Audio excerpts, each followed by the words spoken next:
¿Cuántas veces hemos escuchado afirmaciones como que la tradición de la Iglesia es obsoleta o que es una simple invención humana?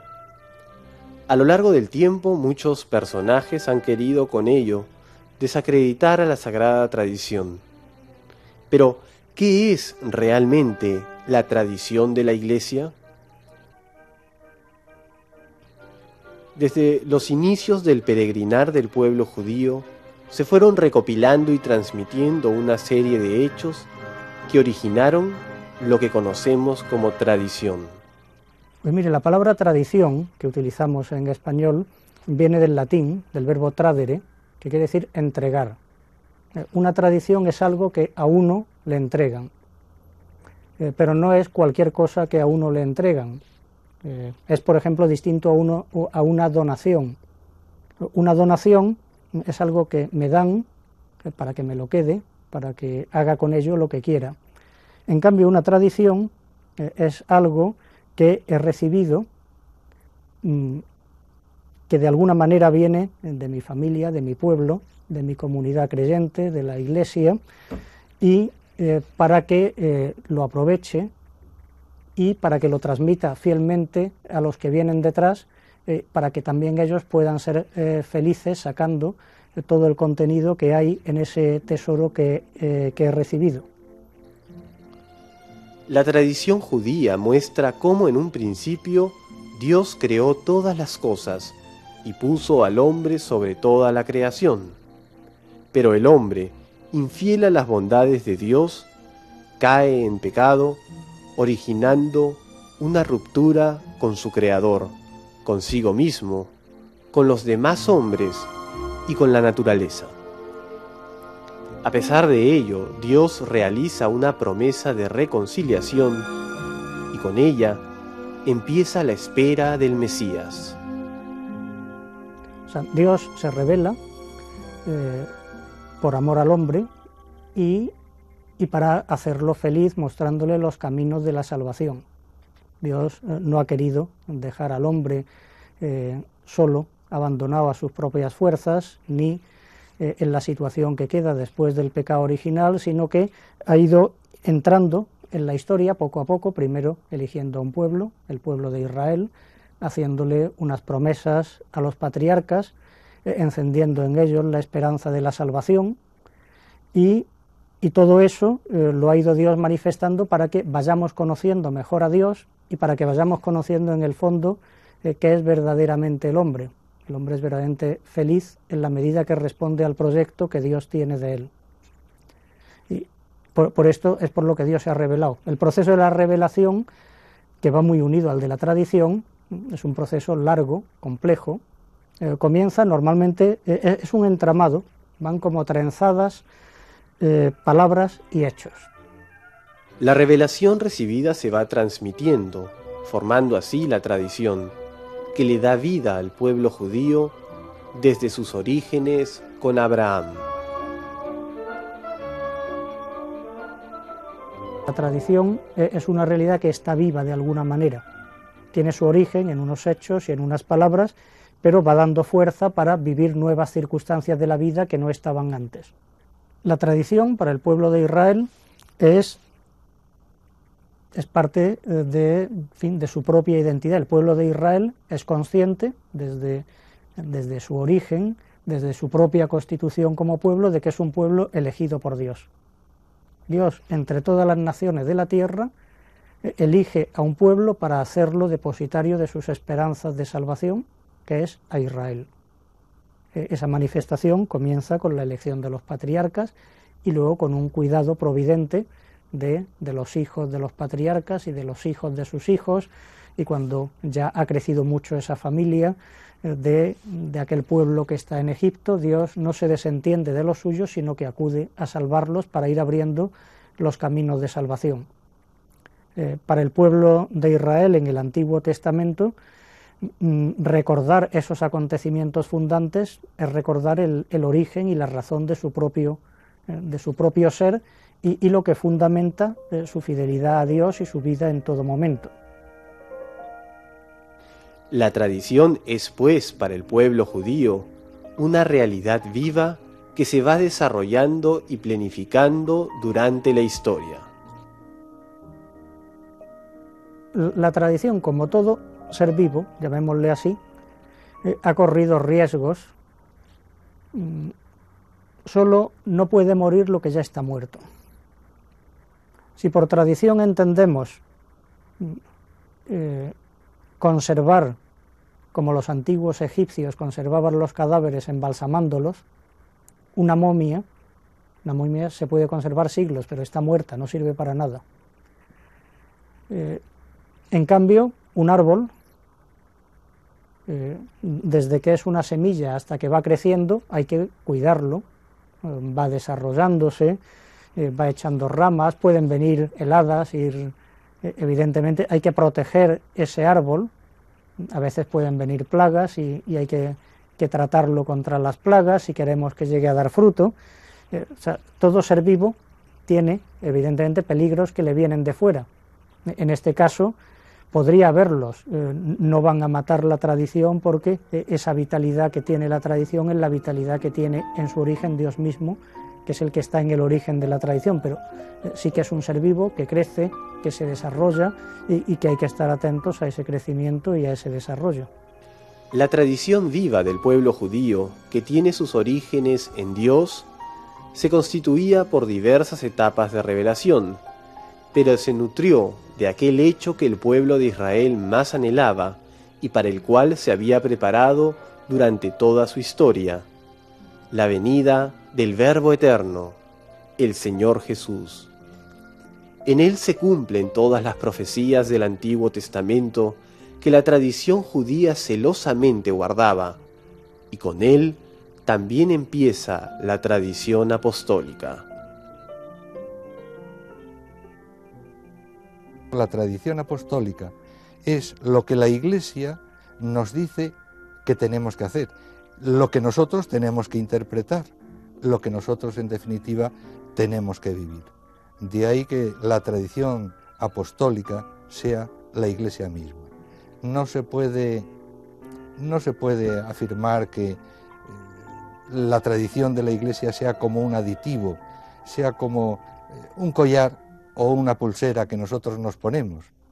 No, la tradición es la persona misma, es la Iglesia. El apóstol San Pablo dice en la carta a los Hebreos que de una manera fragmentaria y de muchos modos ha hablado Dios en el pasado a los hombres por medio de los profetas, pero en Cristo Dios ha hablado por su Hijo. Dios quiere que todos los hombres se salven y lleguen al conocimiento de la verdad. Por ello Cristo no solo se revela, sino que envía a sus discípulos para que, al igual que Él, anuncien la buena nueva a todos los rincones del mundo. Este anuncio se hizo primero de manera oral y luego de manera escrita. Jesús, en la confesión de Cesarea, instaura el primado del apóstol Pedro, dándole con ello autoridad, como cabeza del pueblo de Dios, para que sea fiel custodio de la verdad depositada en la Iglesia, siempre con el auxilio divino del Espíritu Santo y con el fin de transmitirla a las gentes. Como la tradición de la Iglesia es el apoyo fundamental en el que nos basamos los cristianos para que las cosas sean como son, y no de otra manera como a nosotros nos gustaría que fueran, o nos gustaría que otros las vieran de otra manera. Las cosas son como son. ¿Y por qué son así?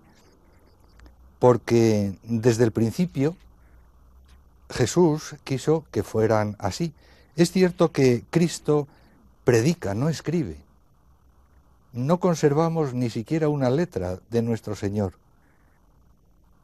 Incluso Él manda a sus apóstoles que hablen y que incluso la fe entre por el oído, no por los ojos, no por los escritos.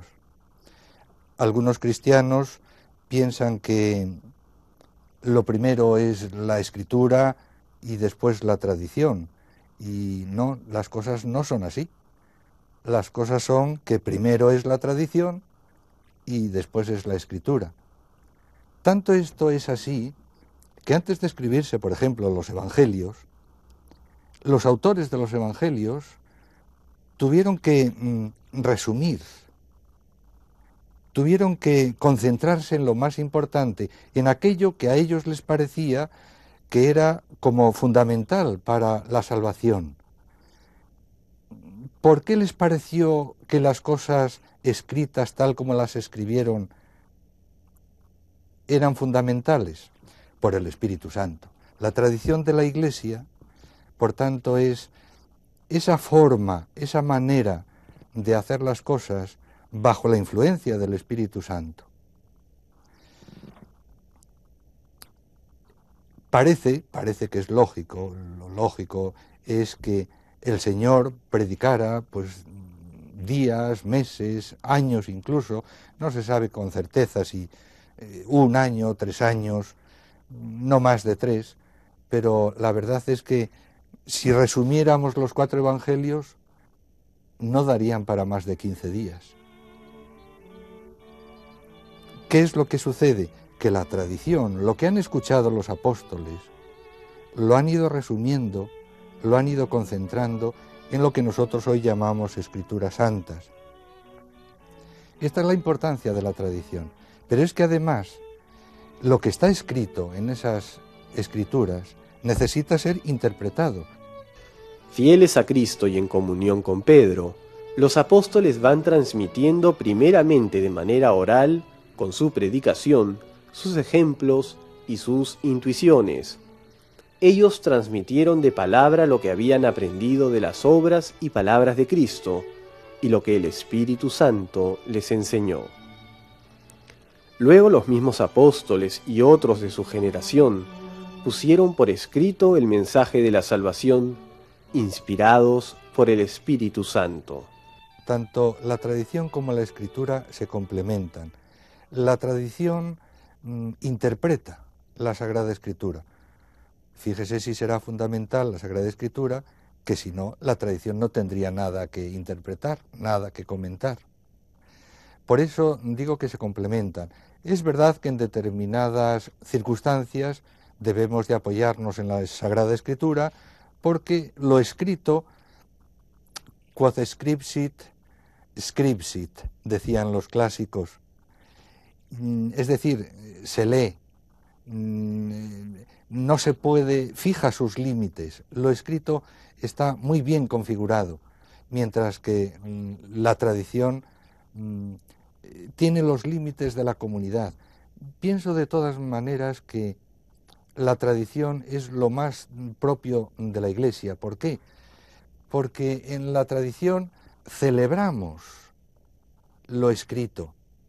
En la tradición se celebra la doctrina que el Señor enseña a sus apóstoles. Y la celebración implica corazón, implica intelecto, implica brazos, implica a toda la persona. Mientras que lo escrito es más frío, es más, está como más constreñido, no se puede extralimitar. De ahí que cuando en el Concilio de Trento se discutió el tema de la tradición y en el anteproyecto del decreto sobre las Divinas Escrituras se decía que la revelación, es decir, lo que Dios ha dicho al hombre, se contenía parte en la Escritura, parte en la tradición, no cuajó. Y ese parte en se cambió por una simple conjunción copulativa. La revelación se contiene en la Escritura y en la tradición. De ahí que son como las dos columnas en las que se fundamenta la Iglesia. No se contradicen, sino todo lo contrario, se complementan. Que la tradición es importante, pues ya he dicho que fue antes que la Escritura. Los apóstoles, los evangelistas, tuvieron pues que concentrar, tuvieron que seleccionar, y por eso así nos encontramos que muchas de las parábolas escritas en los evangelios tienen como la misma falsilla, tienen como el mismo comienzo diríamos que el mismo cuerpo doctrinal y el mismo final, y sin embargo son parábolas distintas. ¿Por qué? Porque aquellos primeros cristianos lo que querían era memorizar, y entonces buscaban la manera más fácil de recordar aquellos dichos del Señor. De ahí que la escritura y la tradición se complementen, y no se pueda decir ni que la tradición es, en una mirada simplona, es cosa de antiguos y el progreso es cosa de avanzados. En la Iglesia, en la doctrina de la Iglesia, no hay ni tradicionalistas ni progresistas. Hay cristianos que obedecen a la doctrina del Señor y que hacen lo que pueden por identificarse con Él. A pesar de que el mismo Cristo confió a los apóstoles la transmisión de sus enseñanzas y la custodia de éstas, muchos hermanos protestantes y de otros grupos han querido quitarle el peso valioso y divino que tiene la tradición de la Iglesia.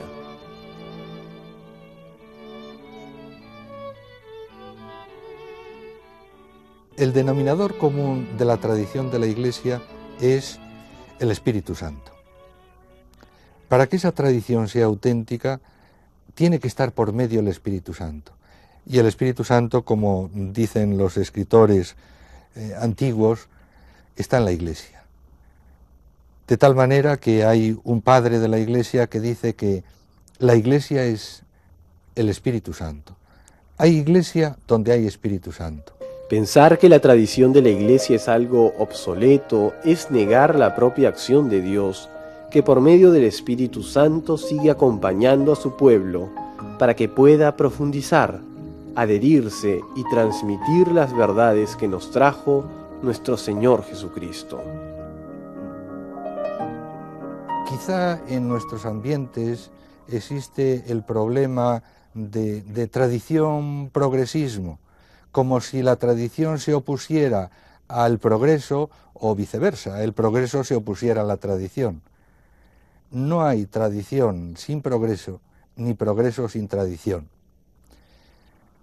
Lo mismo que no hay persona sin una educación, y la educación todos sabemos que es lo que se aprende de nuestros mayores, que nos van transmitiendo, que eso significa tradición, nos van transmitiendo y con esa transmisión después nosotros vamos poniendo nuestros pequeños granitos de arena y vamos progresando.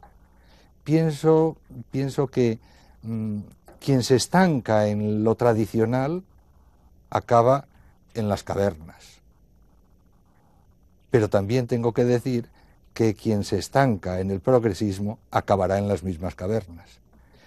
La tradición necesita progresar. Eso es la auténtica tradición, la tradición viva de la Iglesia.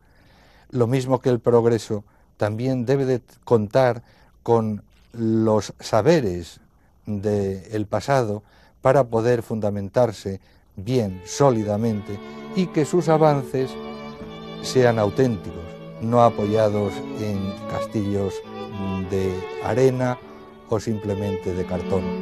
Dios quiso que lo que había revelado para salvación de todos los pueblos se conservara íntegro y fuera transmitido a todas las edades. Por ello, aunque la revelación esté acabada, no está completamente explicitada. Corresponderá a la fe cristiana ir profundizando en su contenido en el transcurso de los siglos. La tradición realmente de lo que nos habla es de esto. Es un tesoro que hemos recibido, que no debemos perder. No perderlo es algo, pero es poco. Tenemos que hacerlo fructificar en nuestra vida y en la vida de los demás. Fiel al Señor Jesús, la Iglesia Católica a lo largo de 2000 años ha ido transmitiendo las verdades reveladas, profundizando en ellas y forjando una tradición que custodia la verdad y es luz para toda la humanidad. Quisiera quitar de la mente de muchos de nuestros hermanos que no hay contradicción entre tradición y escritura, que no hay contradicción entre tradición y progreso, son como pequeñas piececitas teselas de un mosaico que, gracias a la diversidad de colores, de figuras, son las que componen la belleza de ese mosaico que llamamos Iglesia de nuestro Señor Jesucristo. El depósito sagrado de la fe, contenido tanto en la Sagrada Tradición como en la Sagrada Escritura, fue confiado al conjunto de la Iglesia. La Iglesia, fiel esposa de Cristo, a través de los siglos, persevera y profundiza en la fe recibida del Señor Jesús.